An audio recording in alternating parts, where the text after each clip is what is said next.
Welcome back.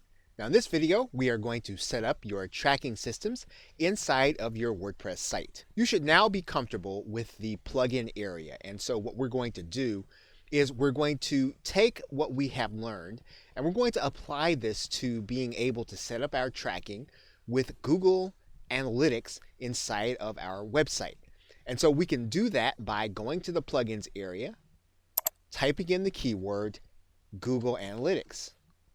And we're going to find a number of plugins available. So we're going to install this one. It says it's user-friendly and has good reviews. Once it's installed, we're going to click Activate. And now our plugin is active. So now what we're going to do is go to the left-hand side menu. You'll see that we have the Analytics plugin.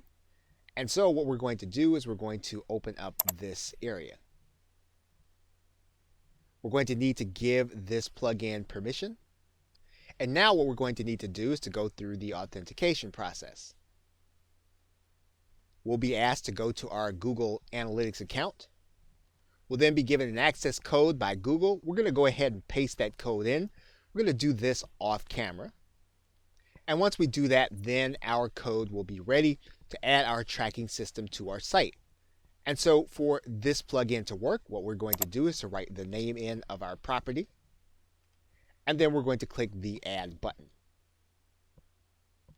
And once we go through the process, we will have then added Google Analytics to our WordPress site. And we will now be tracking visitors. We will now be tracking people that actually take action on our website. And we'll be able to look at the reports right inside of our WordPress dashboard, which is what we want. Okay, so with that, thanks, and I will see you in another video.